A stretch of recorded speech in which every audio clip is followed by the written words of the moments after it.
Please refer to the forward-looking statements section in the news release we issued yesterday, as well as our SEC filings for more information about the various factors that could cause actual results to differ materially from those anticipated. Now, here's Marty.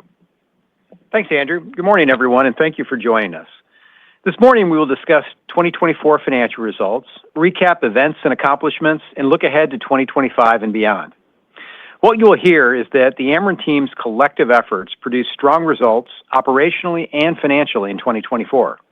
And just as important, the team accomplished strategic goals that position our company to provide higher levels of satisfaction for our customers and strong returns for our shareholders in the years ahead. In 2025, we are again set up to deliver strong results, but also to take meaningful steps towards enabling our communities to benefit from significant economic development opportunities. Those opportunities offer direct investment in our states, bringing jobs and incremental tax revenue. And for Ameren, as we discuss our plans today, it means sales growth and the need to accelerate capital investments to meet the energy needs driven by that industrial demand. Starting on page 4, we continue to be guided by our three-pillar strategy to invest in rate-regulated infrastructure, to enhance regulatory frameworks and advocate for responsible energy policy, and optimize our operating performance. This strategy has served us well for the last decade, and we will remain focused on solid execution year in and year out to maximize value for our customers, communities, and shareholders. With that, let me summarize our 2024 performance on page 5. I'm pleased to say that we accomplished all our key business objectives outlined at this time last year and on this page. Importantly, we strategically invested approximately $4.3 billion in energy infrastructure, secured timely regulatory approvals for future investment, and prudently managed our operating costs while delivering reliable energy service. And yesterday, we announced 2024 adjusted earnings of $4.63 per share compared to earnings of $4.38 per share in 2023. This result was above our 2024 adjusted earnings guidance midpoint. Turning to page 6, which highlights the benefits of the investments we are making for our customers. The successful execution of our strategy continues to drive improved reliability and strong customer service while keeping customer rates low in comparison to the national and Midwest averages. Further, our ongoing infrastructure investments improve grid resilience, as demonstrated by the performance of our system during severe winter storms in early January of this year. Despite challenging conditions, our grid improvements prevented over 3.5 million minutes of potential outage time across our service territories in Missouri and Illinois. Importantly, we had no issues on the more than 250 miles of power lines that have already been updated through Ameren Missouri's Smart Energy Plan. On page 7, we summarize our strong performance for shareholders over time. Our goal, like we've said in the past, is to deliver at the midpoint or higher within our earnings guidance range. Our weather-normalized adjusted earnings per share have risen at an approximate 7.6% compound annual growth rate since 2013, while our annual dividends paid per share have increased approximately 68%. This has driven a strong total return of nearly 250% for our shareholders over the same period, which was significantly above utility index averages. Moving to page 8, as we look to the opportunities ahead. In 2025, our focus will be on continuing to provide safe, reliable service to our customers at competitive rates while bringing additional growth opportunities to our states. We'll do this first and foremost by investing approximately $4.2 billion in electric, natural gas, and transmission infrastructure to bolster the safety, security, reliability, and responsiveness of the energy grid. Further, we're focused on enhancing our generation plans to meet customers' needs, achieving constructive regulatory outcomes, and advocating for policies that enhance reliability and resource adequacy, as well as attracting new businesses to our communities. As always, while we work to accomplish these objectives, we will remain focused on operating as efficiently and effectively as possible. Moving to page 9 for an update on our long-term growth outlook. We continue to expect 2025 earnings to be in a range of $4.85 per share to $5.05 per share, The midpoint of this range represents approximately 7% earnings per share growth compared to our adjusted 2024 earnings results. Building on the execution of our strategy and track record of strong earnings growth, we expect to deliver 6 to 8% compound annual earnings per share growth from 2025 through 2029, using the midpoint of our 2025 guidance of $4.95 per share as the base. We're excited about the robust sales growth and energy infrastructure investment opportunities in front of us, which strengthen our confidence in our ability to deliver strong long-term earnings growth. I'll speak more about those things in a moment. In addition to growing earnings per share, last week, Ameren's Board of Directors approved a quarterly dividend increase of approximately 6%, resulting in an annualized dividend rate of $2.84 per share.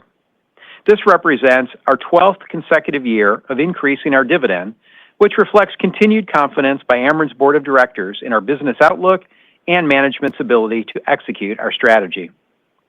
Looking ahead, we expect to grow our dividend in line with our long-term earnings per share growth expectations and for our dividend payout ratio to range from 55% to 65% of earnings per share.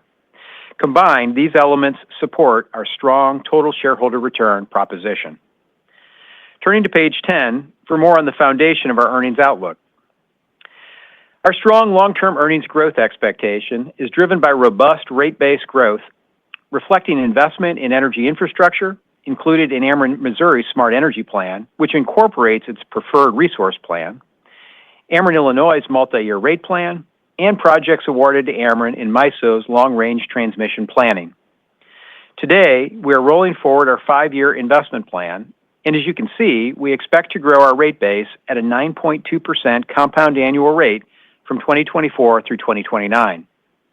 This robust rate base growth is driven by a 20% increase in our 5-year capital plan compared to the previous capital plan laid out last February, primarily reflecting accelerated generation needed to serve our updated sales growth expectations. Now, turning to page 11 for more detail on the growth opportunities in Missouri driving the significant increase in our capital plan. We expect tremendous opportunities for economic growth over the next 5 to 7 years. Our region's economy spans multiple sectors from aviation, biotechnology, chemicals, financial services, beverage and food manufacturing, life and plant sciences, to healthcare and logistics, and a variety of other manufacturing concerns. And increasingly, it is an attractive location for data centers. Based on our robust economic development pipeline, we are now expecting our weather-normalized retail sales to increase approximately 5.5% compounded annually from 2025 through 2029, compared to our prior plan expectations of flat to up 0.5%. This sales growth expectation is consistent with the notice we filed with the Missouri Public Service Commission of our intention to update our preferred resource plan. That plan assumes approximately 500 megawatts of load growth by the end of 2027, a total of 1 gigawatt by the end of 2029, and 1.5 gigawatts by the end of 2032. Since our third quarter earnings call, we have signed additional construction agreements with data center developers for 1.5 gigawatts of new load to be interconnected to our transmission system, bringing our total to approximately 1.8 gigawatts. These construction agreements are subject to acceptance of a modified industrial tariff under which new customers would receive energy service. Earlier this week, we submitted the necessary transmission load requests related to these agreements to MISO for expedited project review and expect approval in April. Further, we are actively working to propose a modified tariff for large industrial customers, including data center customers, and we expect to file for approval of the tariff with the Missouri Public Service Commission by the second quarter. While there's no deadline for commission approval, we are optimistic we'd receive a decision and that the tariff would be in effect before the end of the year. We remain aligned with key stakeholders across the state in our efforts to attract new businesses to the region. Our economic development pipeline beyond our current construction agreements remains robust, and we will continue to pursue each opportunity vigorously to maximize value for our customers and communities. As the green shading on our slide indicates, a range of sales growth outcomes could ultimately occur. But based on our planned generation resource build-out, we expect to have the capacity to serve 2 gigawatts of new demand by 2032 and even more thereafter. Moving then to page 12 for an update on Missouri's generation plans. Considering the significant sales growth potential, the lead time needed to construct new generation, and other key considerations, Ameren Missouri notified the Missouri PSC that we are changing the preferred resource plan in our September 2023 IRP, which lays out our generation plan for the next 20 years. As mentioned, our new preferred plan is designed to serve 1.5 gigawatts of additional demand by 2032, and as I mentioned, it provides for a range of outcomes.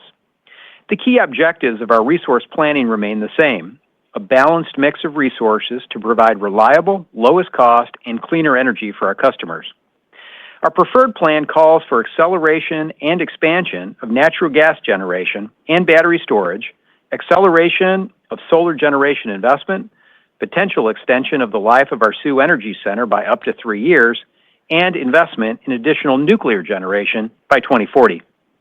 In total, the change in preferred plan represents the addition of 2.3 gigawatts of generation capacity by 2035, and when factoring in updated costs for all planned resources, represents approximately $7 billion of increased investment by 2035 compared to the 2023 IRP.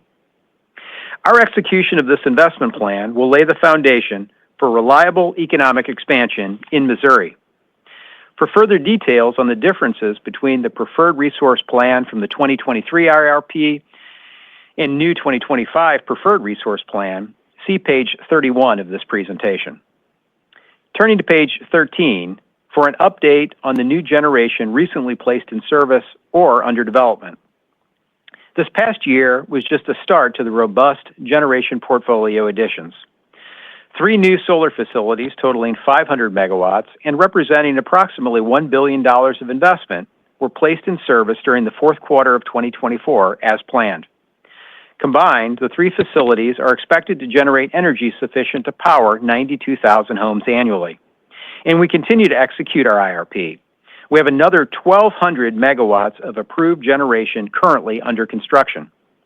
And we expect to file requests with the Missouri PSC for approval of additional generation and battery energy storage in the coming months. Moving now to page 14 for a transmission update.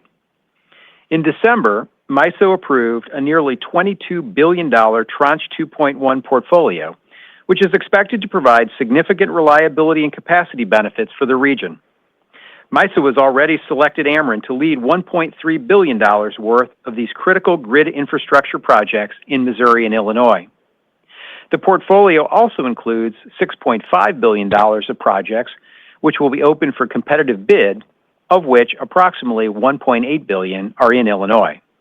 We believe we are well positioned to compete for all these opportunities, as we have a strong track record of developing and operating cost-effective and high-quality transmission infrastructure. MISO and its transmission owners will continue to assess the current long-range transmission future scenarios to support our region's energy needs in the years ahead. This analysis is expected to be followed by development of the Tranche 2.2 project portfolio. Moving to page 15 for a legislative update. In January, the Missouri legislative session began. Several bills are currently under consideration, including the Power Predictability and Reliability Act, the Missouri First Transmission Act, proposed modifications to integrated resource planning, and the opportunity for future test year regulatory frameworks for natural gas and water utilities. While these bills are at various stages in the legislative process, they collectively demonstrate Missouri's commitment to enabling a reliable and efficient energy future and supporting economic growth and job creation within our communities. Ameren will remain actively engaged with policymakers and key stakeholders in the months ahead to advocate for constructive energy policy. Turning to page 16 for an update on our 10-year investment pipeline.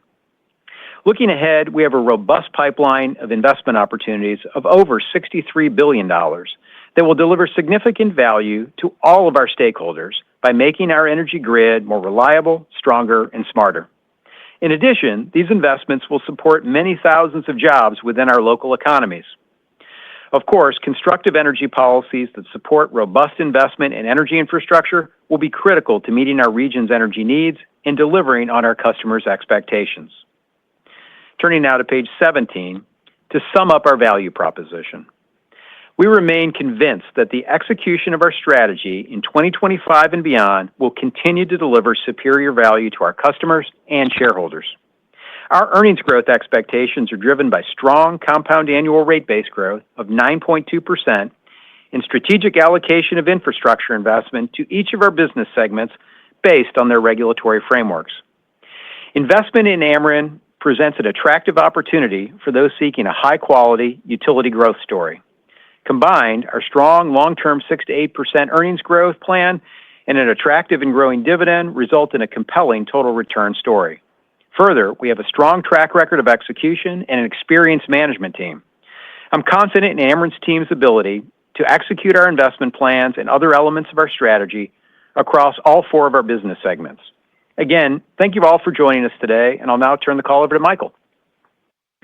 Thanks, Marty, and good morning, everyone.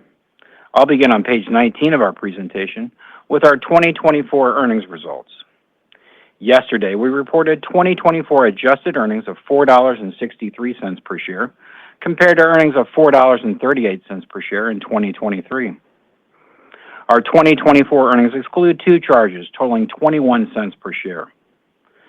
The first is related to the NSR settlement approved by the U.S. District Court for the Eastern District of Missouri for the Rush Island Energy Center. The second is related to the Federal Energy Regulatory Commission's order on base return on equity. On page 20, we summarize key drivers impacting adjusted earnings at each segment. Our strong 2024 adjusted earnings results were largely driven by our strategic infrastructure investments. In addition, weather-normalized retail sales grew approximately 2% across Ameren, Missouri, with 2%, 1.5%, and 3% growth in our residential, commercial, and industrial classes, respectively. Notably, industrial sales continue to remain robust, driven largely by growth from customers in the manufacturing and technology sectors. This year's sales growth reflects the strong economy across our service territory, which will serve as a solid foundation for future potential growth. Our focus remains on balancing necessary investments with prudent cost management to support both system reliability and customer affordability. At the beginning of last year, we set an ambitious goal to hold O&M expenses flat, given the importance of cost control in managing customer rate impacts. I'm proud to report that we've made significant strides in this area. Importantly, at Ameren, Missouri, when excluding the one-time NSR charge, all-in O&M expenses were down $12 million year over year. As we navigate the current economic landscape, we expect our proactive cost management and strategic investments will continue to drive operational efficiencies and keep our customer rates below the national and Midwest averages. Moving to page 21 to cover regulatory progress made in the fourth quarter. In December, the Missouri PSC staff recommended a $398 million annual revenue increase in our 2024 Ameren, Missouri electric rate review. The difference between our requests of $446 million and staff's recommendation is primarily driven by staff's proposed return on equity of 9.74% versus our request of 10.25%, and treatment of High Prairie Energy Center, partially offset by estimated off-system sales and fuel costs, which will be subject to true-up and regulatory recovery mechanisms. The equity ratio will be updated to use the capital structure as of December 31st, 2024. Rebuttal and true-up of direct testimony will be available later today. As we have in the past, we will seek to work through these and other differences with interveners over the coming weeks. Evidentiary hearings are scheduled to begin in mid-March, and the decision from the Missouri PSC is expected by May, with new rates effective by June 1st. Turning to page 22 for an update on our regulatory proceedings in Illinois. In December, the Illinois Commerce Commission, or ICC, issued orders in 2 of our pending Illinois rate reviews. The ICC approved our revised grid plan and the corresponding multi-year rate plan, or MYRP, for 2024 through 2027 for a cumulative revenue increase of $309 million versus our request for an increase of $332 million. These annual revenues reflect our recoverable costs, average rate base of $4.8 billion by 2027, and, as anticipated, no change in the 8.72% return on equity. Investments in the energy grid under this multi-year plan is expected to preserve safety, reliability, and the day-to-day operations of our system, while also making progress towards the clean energy transition. We're pleased to have an ICC-approved grid plan through 2027, which provides clarity on the work ahead. In addition, the ICC approved our request for a $158 million reconciliation adjustment in the final electric distribution reconciliation of 2023's revenue requirement. The full amount will be collected from customers in 2025, replacing the prior reconciliation adjustment of $110 million that was collected during 2024. New rates from the 2023 reconciliation and 2024 through 2027 MYRP were effective at the end of last year. Moving now to page 23 for an update on the Illinois gas regulatory matters. In January, Ameren Illinois Natural Gas Distribution requested a $140 million annual base rate increase based on a 10.7% return on equity, a 52% equity ratio, and a $3.3 billion average rate base during our future 2026 test year. An ICC decision is required by early December, with rates expected to be effective in December 2025. Turning to page 24, we look ahead to our company-wide capital plan for the next 5 years. Here we provide an overview of our $26.3 billion of planned capital expenditures for 2025 through 2029 by business segment, which support our consolidated 9.2% compound annual rate-based growth expectations. As Marty highlighted, we have a robust capital investment opportunities ahead of us. The 5-year infrastructure investment plan we are releasing today represents a 20% increase over our investment plan issued last year.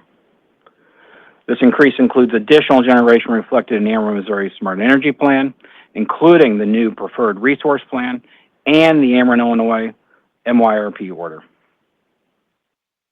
As you can see on the right side of this page, we are continuing to allocate capital consistent with the allowed return on equity under each regulatory framework. Page 32 in the appendix of this presentation provides a summary of the Ameren Missouri Smart Energy Plan, now filed with the Missouri PSC, which outlines CapEx by year over the next 5 years. Turning to page 25. Here we outline the expected funding sources for the investments noted on the prior page. We expect continued growth in cash from operations as investments are reflected in customer rates. From a tax perspective, we expect to generate significant tax deferrals driven primarily by the timing differences between financial statements depreciation reflected in customer rates and accelerated depreciation for tax purposes. We will continue to advocate, along with others in our industry, to retain clean energy tax credits for the benefit of our customers. From a financing perspective, we expect to continue to issue long-term debt to fund a portion of our cash requirements. To maintain a strong balance sheet while we fund our robust investment plan, we expect to issue approximately $600 million of equity each year from 2025 through 2029, a portion of which we expect to be issued through our dividend and reinvestment and employee benefit plans. These actions are expected to maintain our strong balance sheet and credit ratings. Turning to page 26 for further details on our 2025 financing plan. To fund a portion of the $4.2 billion of investment in 2025, we expect debt issuances totaling $500 million, $650 million, and $750 million at Ameren Missouri, Ameren Illinois, and Ameren Parent, respectively. In addition, as of today, we've entered into forward sales agreements for $265 million of common stock issuances under our at-the-market equity distribution program to address a portion of our 2025 equity needs. We expect to settle these by the end of the year. Moving to page 27 of our presentation for our 2025 earnings guidance.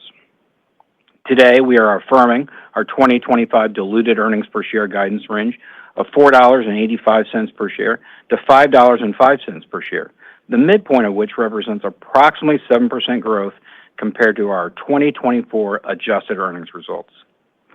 These earnings drivers are summarized on this page and remain largely consistent with those discussed in our third quarter earnings call.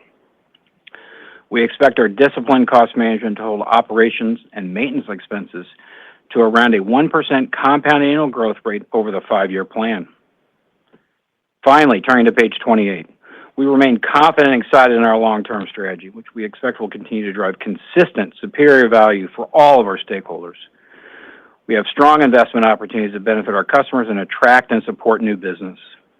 We expect strong earnings per share growth driven by robust rate-based growth, disciplined cost management, and a strong customer growth pipeline.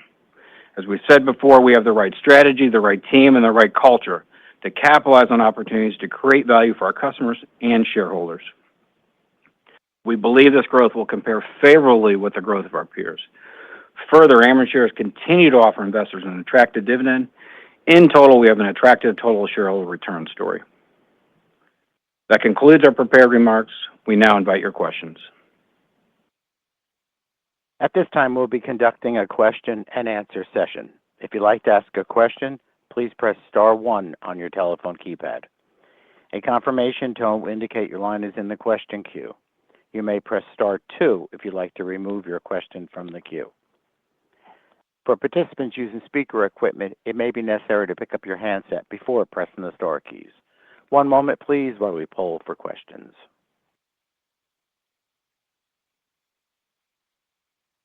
Our first question comes from Shar Pourreza with Guggenheim Partners. Please proceed with your question. Hey, guys. Good morning. Morning, Shar. Morning, Marty. Maybe just, Marty, if we can dig into the growth profile a little more. So you're now just over 9% rate-based CAGR. You've got this new sales number with 1 gig by 29. Equity is largely the same. Can you speak to how close you are to the top end of 6 to 8 at this point? Are we another 29 hyperscaler deal away from piercing 8%? Thanks. Yeah, Shar. Hey, thanks. You've got some of the building blocks that we laid out for you today. I'm pretty excited about the sales growth that we outlined on slide 11. Very much excited about the capital plan that we laid out on slide 24, and it's backed up by the new IRP changes that we've put forward that are on slide 12. So a lot of good building blocks, and like you said, we've provided financing assumptions as well. So hopefully, we've given you and everybody else some good building blocks to build out your models. I guess I'd say with respect to the EPS growth, we've said before that our goal is to deliver at or above the midpoint, and we really mean that, year in and year out as we look ahead over the next 5 years. As we pointed out earlier, we certainly do have a history of doing that as well, really delivering within the upper end of that guidance range. As we look out over the next 5 years, and you kind of talked about this a little bit, we see that sales growth sort of occurring over time, really starting in late 2026 and into 2027. You see on that chart on slide 11, 500 megawatts expected by the end of 2027, and as you point out, a gig of additional demand by the end of 2029. So it sort of ramps up in the mid to late parts of this this period. Similarly with rate-based growth, we certainly don't give that to you year by year, but as you look at that slide 12 that I referenced with the updated IRP, you can see where some of the investments are going to come into service in order to serve that load. And again, it's mid to back end loaded over this 5-year period. So look, I think those are some of the building blocks, and there's certainly a number of steps that need to take place to, bring all these sales growth expectations to fruition and get this generation built. But based on the plans we've laid out today, we would expect to deliver near the upper end of the range in the mid to latter part of the plan. Hey, Shar, Okay, perfect. That was well said. The only thing I might add to that, too, is, and I think it's sort of implied with what Marty's saying, if you look at that long-term capital plan, too, we were at $55+ billion, out there over the next 10 years. Obviously, we updated that with this preferred resource plan that was just filed this morning and updated that to $63+ billion. So, again, I think it just speaks to the longevity of the pipeline and the plan. No, that's very well stated. And then on just the resource plan update, can you just help us sensitize a little more on the scenarios? The preferred plan is 1.5 gigs by 2032, so that's our baseline. But how much of capacity headroom is there in the resource mix if you wind up going beyond that? Are we looking at more generation capital? Would it be backfilled with retirement extensions, repowerings, et cetera? Thanks, guys. Yeah, as you look at the IRP update that we filed today, in a lot of ways that reflects what in the short term, in the next 5 years, we think can realistically get done. And what you see there is mostly acceleration of things that we had in our prior plan. And we've talked about this before, the acceleration of renewable investments, battery storage, investment in gas-fired generation. And, again, when we look at that opportunity that we have to build that generation out, we believe that we could serve that 2 gigawatts that we have outlined on slide 11 by 2032 and even more thereafter. So, we're really excited today to have the, almost, 1.8 gigawatts of construction agreements in place today. Last quarter, we provided sort of a sales funnel, if you will, that, talked about tens of thousands of megawatts of potential new demand across, Missouri and Illinois. That's all still true today. We're excited about that. As we outlined in our plans today that, again, in the IRP, we believe we can serve the load that's been signed up with the construction agreements. We're also continuing to engage with, potential developers of data centers in Missouri and Illinois. And we're going to continue to court that interest. Like I said, having the opportunity to, serve more, even with these plans that we've laid out today. So, I think it's all good. I'm on Illinois. I just mentioned that, while it's not stated in the slides here, we have several projects in the engineering review stage in Illinois. There are some attractive development sites there, just like there are in Missouri, and some good state incentives. So we're doing all we can in each state to help businesses connect to the grid and grow and grow the communities, economies that we serve. Perfect. Lots of tailwinds. Congrats, guys. Appreciate it. Fantastic. Thanks. Our next question comes from Durgesh Chopra with Evercore. Please proceed with your question. Hey, team. Good morning. Happy Valentine's Day. All right. Same to you, Durgesh. Good to hear from you. Yeah, thank you. Well, a quick shout out to your IR team. The IRP reconciliation is crisp as always, and makes my job a lot easier. Listen, two questions. First, on the balance sheet, just Mike, the capital line is about 20% higher. The equity is the same. Maybe just what are you tracking on FFO to debt? And are you positioned strongly enough with this capital plan to be at Baa1, or are we thinking about Baa2? Just thoughts there. Hey, yeah. Good morning. You're making Andrew smile over here, by the way, Durgesh. Nice shout out to him. So he's happy to hear that. Hey, look, as we've talked in the past, we feel good about our balance sheet. We've been very proactive over time issuing equity. I think we've continued to, protect and support the balance sheet in a really conservative way. As I sit here today and, looking out over the 5-year plan, we absolutely feel that this equity here will support the Baa1 BBB+. I mean, we're at or above that 17% threshold that Moody's has us at. And that's really obviously the downgrade threshold that we have for us. Just to remind you, at S&P, we're at 13%. So we're probably closer to the upgrade threshold than we are the downgrade threshold, given where we maintain the metrics. But again, as we sit here today and what we have, from a funding perspective, we feel very, very good about it. Got it. Okay, excellent. And then maybe just, a lot of upside, investment opportunities on the MISO side, on the IRP. Maybe can you just help reconcile what is in the 5-year plan, and then what are the quantum of opportunities, if there's a way to size the capital amount, which is truly upside and not yet in the capital plan, if you know where I'm going with this? Yeah. Let me start with the transmission piece, and Marty can certainly chime in here as well. I mean, I think probably the easiest way, Durgesh, to think about it is we had about $5 billion in the overall 10-year pipeline associated with LRTP.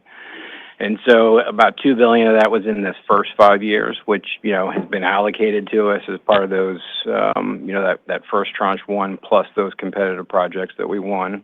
So that's that first piece. And then, you got a remaining $3 billion that you're filling out, and that has been $1.3 billion awarded to us here in tranche two. And so then we obviously have these competitive projects that we indicate, about $6.5 billion worth of projects that we're going to bid on to fill out that piece. So, I think the way to think about it, there is clearly upside with respect to some of those competitive projects today and how we think about that $5 billion that's in there. So, Marty, anything to add on the transmission side? On the transmission side, I would just say overall, as we think about the capital plan, we feel like it's conservative and achievable. As you look at the other elements of the capital plan on slide 24, in Missouri, what we've done is look to align the generation spending there with the updated IRP we filed today. The Illinois electric distributions aligned with the outcome of the multi-year grid and rate plan that we had last year. The Illinois gas spending is aligned with our 2023 gas rate review, as well as the pending gas rate review, and Michael just discussed transmission. So we've aligned all those things. I would note that, our Ameren, Missouri non-generation spending's down a little bit from what we had in our last 5-year plan. And, I would say that overall, despite the increase in spending that you're seeing and investment you're seeing in Missouri, there's conservatism baked into those numbers as we think about the 5-year plan. So, I think it's conservative, it's achievable, but it is aligned with those things Michael and I talked about. Excellent. Appreciate the discussion there. Thank you. Take care. Our next question comes from Nicholas Campanella with Barclays. Please proceed with your question. Hey, good morning. Thanks for all the updates and taking my questions today. You bet. Hey, so I just, when I look across the portfolio, there's just a lot of tailwinds, whether it's, Missouri rate review seems like it's going off to a solid start. And I know that there's legislation this year. You're kind of laying the framework for, potentially more data centers to come into your territories. And, if you were to, have success here, let's just say you kind of move into the high scenario load growth range, or you do have to kind of accelerate capital in the plan. Is there a point in which you would kind of reevaluate the growth rate, or do these opportunities kind of, extend that premium 6 to 8 offering at the? Yeah, well, thanks for the question. And you're right. There are a number of tailwinds that we've got today. I mean, we're very excited for our communities and for our customers as we think about some of the economic development opportunities that we're seeing in Missouri and Illinois.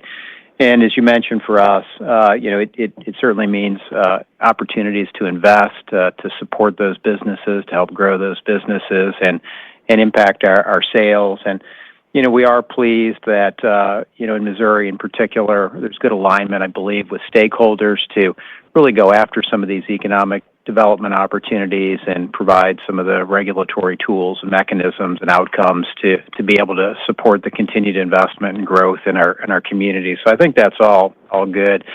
As you think about our growth rate over time, certainly our objective is going to be to maximize that growth rate as we think about, the investments that are needed through time. We're not going to constrain it, is another way to put it. In answer, I think, to the first question we got, though, as we think about the next 5 years, still feel like this 6 to 8% growth guidance is the right guidance. Again, as I said earlier, in the short term, we'll be at or above that midpoint. But as we see that load growth occurring later in the 5-year period, as we see the rate base growing later in that 5-year period, as I said before, we do expect to deliver near the upper end of the range in the mid to latter part of the plan. As we go through time, as some of these, tailwinds continue and, should the growth even accelerate further, we'll certainly, reevaluate the overall earnings per share growth range. As I said, we certainly don't want to constrain it in any way. That's super helpful. I appreciate that. And, I'm sorry to make you repeat yourself a little bit on, what's in the plan versus not, but just, you mentioned that you have capacity to serve 2 gigawatts of demand, or you're working towards capacity to serve 2 gigawatts of demand by 2032. It does seem you have like 1.8 under construction. So I just, is what you're doing freeing up additional capacity to attract an additional 2 gigs?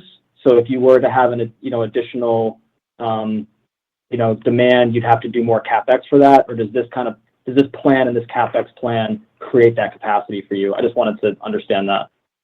Yeah, no, thanks for the question. I'll try to clarify. As we look at some of this load, it ramps up over time. And so even when you think about that 1.8 gig, it's going to ramp up over some period of time based upon the customer's needs. And so, the plan that we laid out today, the resource plan that we laid out, as I said, we think that would support the ability to serve a full, 2 gigawatts by 2032, but even more after that. And so as that, load grows, we can not only serve that 2 gigs by 2032, but even more so after that. And look, if there's, more demand, we'll continue to explore ways to serve even beyond that. So again, we're not constraining ourselves, but as we look at this next 5 years, with the investments we've outlined are the things that we do believe we can realistically achieve and, support that load growth that I just talked about. All right. Thank you very much.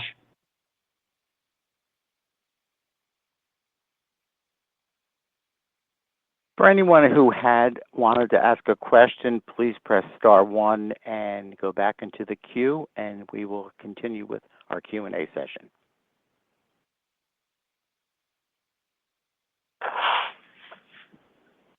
Our next question comes from Carly Davenport with Goldman Sachs. Please proceed with your question. Hey, good morning. Thanks so much for taking the questions. Maybe just 2 quick ones from me. First, on the sales growth outlook, can you just help us put that 5.5% CAGR into the context of sort of the total pipeline that you're seeing in Missouri, or maybe said another way, can you just talk about how you've sort of risked the pipeline to come out to this 5.5% level over the course of the new 5-year plan? Yeah, I'll see what, color I can provide on that. When you look back on the, Q3 call and that funnel, we talked about, tens of thousands of megawatts of potential demand, 75% of that from data centers and about 65% of that in Missouri. So, significant demand. But, what's happened through time is, we worked with different developers in terms of, transmission access. And as I said earlier, about 1.5 gigs of new construction agreements have been signed on top of the ones that we had when we talked last in Q4. So, we've really been trying to, take those in terms of in a fair and equitable way in terms of the orders that they came in and have asked for interconnection. And, that's where we are today. Now, to put it all in sort of scale terms, 2 gigs, if we're serving 2 gigs by the end of 2032, that represents about a 45% increase in Missouri sales. So, so pretty significant. But as I said earlier, Carly, this is what we've got today, given the construction agreements that we've got signed, given the, tariff discussions we have going on with end users. And we look at the generation that we can accelerate and deliver within this time period. We think a gig and a half is a good point estimate, but again, could be greater as we think about the sales by 2032. And Carly, it's Michael. Just a little finer point. I think the comments that we have made previously about this first 250 megawatts, I think still stands. We talked about that being online by the end of 2026, and then as Marty said, it kind of ramps in over time. 500 by the end of 27, and then you get to the gig by the end of 2029. And the only thing I might add in addition to this, I think we're coming off of a good foundation as well, right? As I indicated in my talking points, we ended the year at just a little bit over, right at about 2% growth and it was across all classes, 2% on the residential side, 1.5% on the commercial, and then a really robust 3% on the industrial side. And we're forecasting additional growth in 25 relative to 24 as well. So, I think, again, it gives us good backdrop, just what we're talking about here in terms of the foundation. Great. Appreciate all that color. That's really helpful. And then maybe just on the updated IRP in Missouri, I know you mentioned this in your opening remarks, but you did have some new nuclear, longer dated, of course, by 2040 reflected in that new filing. Obviously, it's a big focus of the market. So could you just talk a little bit about kind of how you envision that new capacity? Is that more focused on opportunities around SMRs or something more like an AP 1000? Yeah, thanks, Carly. And you're right. It's long dated. When we look out to 2040 time frame, looking at adding new nuclear, and we talked about that balanced energy portfolio we see in the future. And when you look out to say a 2045, what we see is about 70% dispatchable resources, with nearly 40% nuclear, a little over 30% gas, and then about 30% of our energy coming from renewables. So, that's what we're sort of looking towards when we look very, very long term. And of course we've got experience with nuclear. Our Callaway plant here in Missouri has served our customers well for the past 40 years, and we expect it to continue for the next 40 years. That said, I'd say as we sit here today, we really haven't put a stake in the ground in terms of what technology would make the most sense for us in terms of a nuclear technology. Certainly when you look at the megawatts that we have in there for new nuclear, about 1,500, you've got a full range of options, as you mentioned, in terms of technology.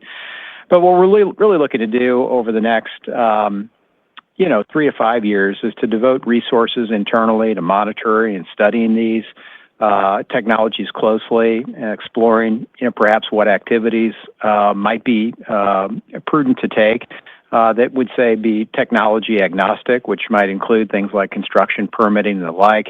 I don't see in the next few years, any material financial commitment as it relates to new nuclear. As you say, it's sort of long dated. But we do think that's part of our energy future as we look out to a balanced portfolio in Missouri. Great. Thanks so much for the answers. Appreciate the time. You bet.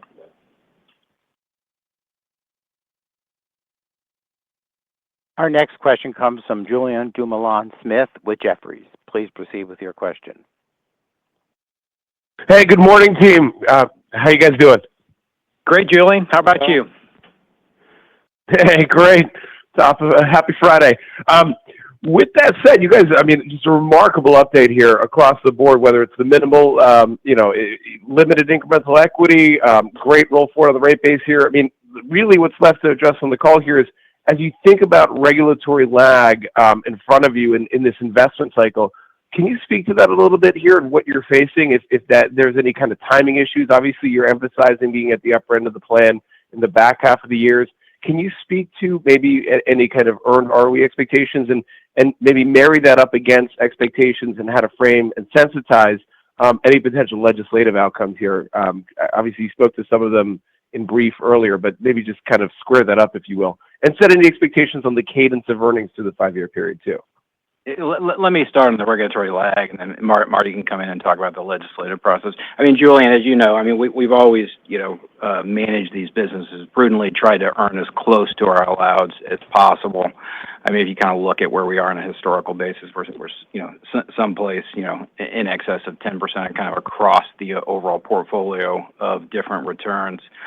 Yeah, and as you said, we got to continue to be thoughtful about this. Obviously you have rate reviews and other things you got to be thoughtful about from a timing perspective. And so that goes into how we think about projects, and Mark Burke and his team do a really good job just thinking about when those are going to, need to be in place, from a cutoff date, et cetera, just again, to make sure that we're maximizing the returns and minimizing any regulatory lag. And then the other thing that we've obviously done in addition to all of this, which I think is just a good practice in general, is we've managed our overall O&M costs really, really well. We talked about this at the beginning of the year. I mean, we went through another process of kind of looking at spans and layers, doing a lot of benchmarking, looking up and down the P&L. We've made significant investments, in technology over the past 5-6 years. We're continuing to start to see some of that benefit, from a productivity standpoint today, both back office and in the field, which I think is helpful. Being very thoughtful about as we have turnover and the replacements we put back into the business, et cetera. So I think all of that has served us well, and it obviously manifested itself in having O&M be down $12 million, which I indicated in the talking points year over year, which I think is good in this environment because we want to be doing everything we possibly can to try to minimize the impact of this transition. So that's what I would say about that from a regulatory lag perspective. And Marty can certainly add in and talk about the legislative piece too.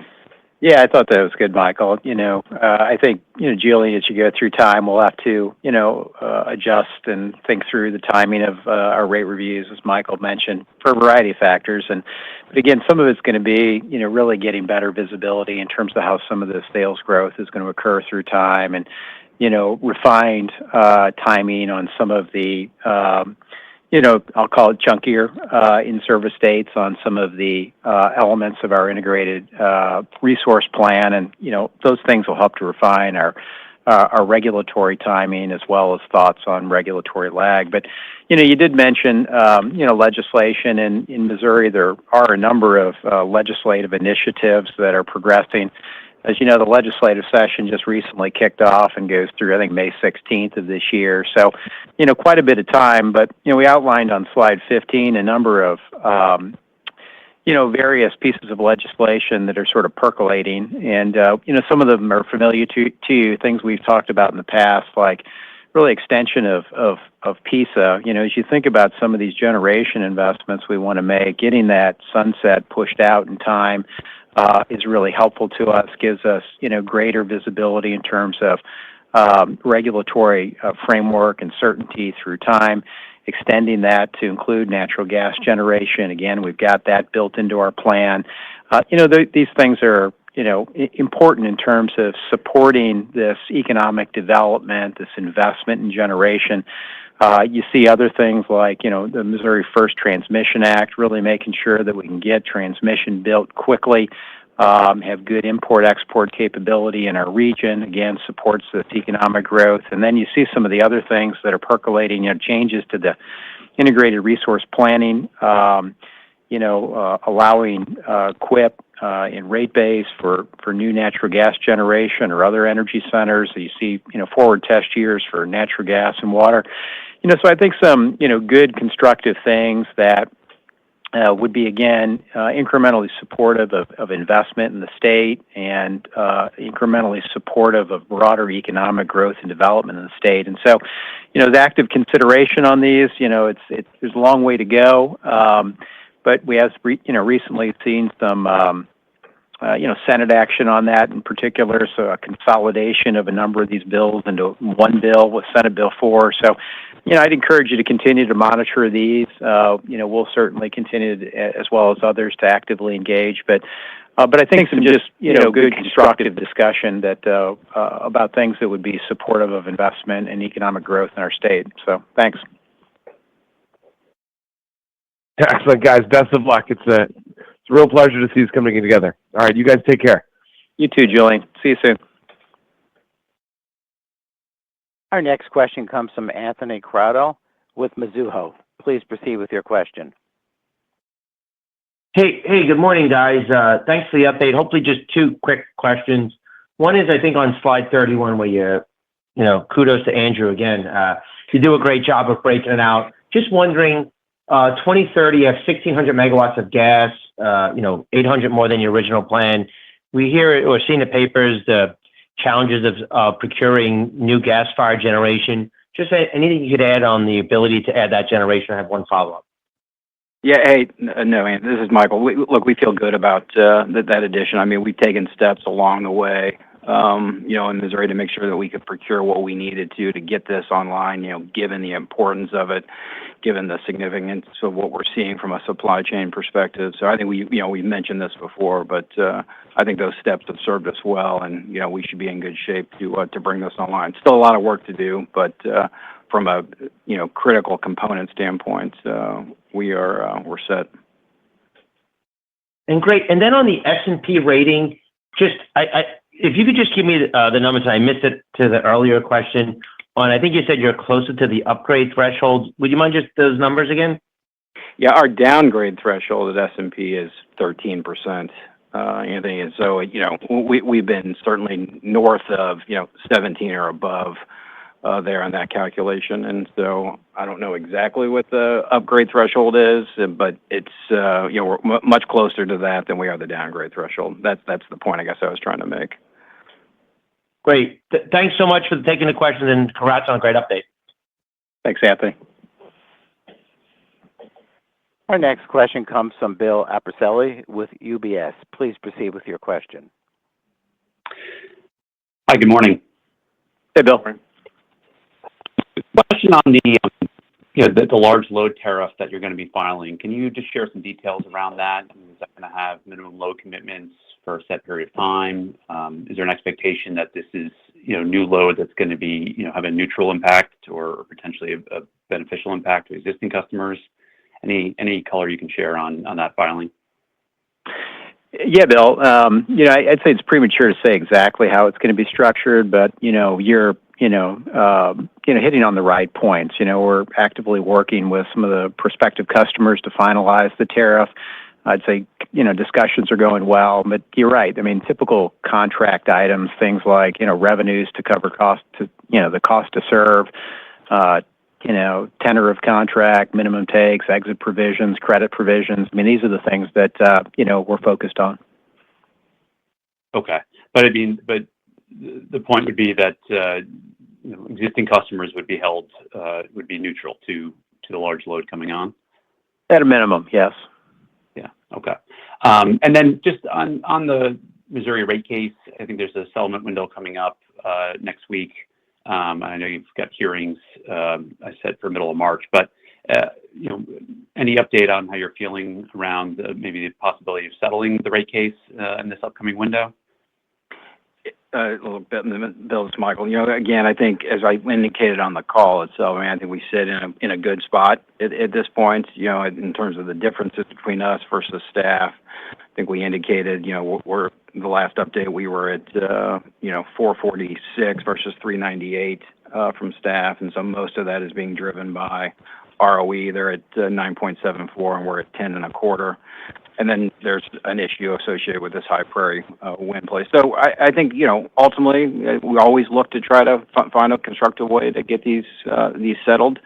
You can never guarantee that, but I think we sit in a good spot to continue to have some constructive conversations here over the coming weeks, and we'll see what time brings us. All right, great. Thanks very much. Our next question comes from Jeremy Tonet with J.P. Morgan Chase. Please proceed with your question. Hi, good morning, and a very happy Valentine's Day to all. Same to you. Michael's got his pink shirt on today. He's ready to go. Great to see. I was just wondering if I could go to the financing plan a little bit. The $4.4 billion of increase in CapEx, yet only $300 million of incremental equity. You haven't seen that from all your peers out there. Just wondering if you could talk a bit more about the specific drivers here that allow you to minimize additional equity issuance here. Is there any shaping of CapEx over the 5-year plan and how that impacts financing considerations? Yeah, no, Jay, look, I think it's more of a product just of how we've managed this over time, right? We came into this kind of super cycle of CapEx in a really strong position. We've always, protected the balance sheet. Again, we've liked our ratings where they have been historically. And so I think that's really probably the difference here as we worked into it, that we had some, continued room. if you went back and looked over time, we were certainly in excess of even, those downgrade thresholds where we are today. But as we look over the next 5 years, as I mentioned earlier, feel good that we're going to be at or above that 17%, which is really the threshold metric for us on the Moody's side. Got it. Great to see what being conservative on the balance sheet can do for you. It makes sense. And maybe just one last one, if I could, circling back to legislation. Do these items represent upside to your plan? Any way to size the magnitude of earnings and cash flow benefits from possible legislation here? I think these are, really things that, can, create a win-win for, customers and shareholders as we think about executing the capital plans that, that we've got. And, I think in large respect, go a long way simply to, helping us turn closer to our allowed return as we deploy the capital. Got it. Great. Thank you for that. See you next month in Denver. You bet. Our next question comes from David Paz with Wolfe Research. Please proceed with your question. Morning, David. And morning. Sorry, I think my question's mostly been answered, but maybe just a little more precise question here. I know you said that you expect to be within the 6 to 8% EPS growth target each year, and then the upper end in the latter half of the planning period. But do you see any specific headwinds that put you below the midpoint, say next year in 2026, before that sales growth kicks in? And if so, what are those? No, David, I wouldn't say there are any, specific headwinds with respect to, being at the midpoint or higher as we look at next year. But again, I think the point I was trying to make is when you look at some of that sales growth again, and Michael, I think, underscored this, we really see that ramping up late 26 into 2027 and then beyond. And you can look at also, too, some of the rate-based growth, which occurs sort of again, mid to latter part. But no, I wasn't trying to suggest that, next year we would be expecting to sort of miss that mark. Got it. Okay. Thank you. All right, David. Hey, I think we're going to have to wrap it up for today. We've got some other business we have to attend to this morning. Really appreciate all the interest we had on the call this morning. Lots of great questions and dialogue. I think you can tell that we're very energized by the opportunities ahead to power growth for our communities and for our shareholders. And so with that, please be safe, and we look forward to seeing many of you at upcoming conferences. This concludes today's conference. You may disconnect your lines at this time, and we thank you for your participation.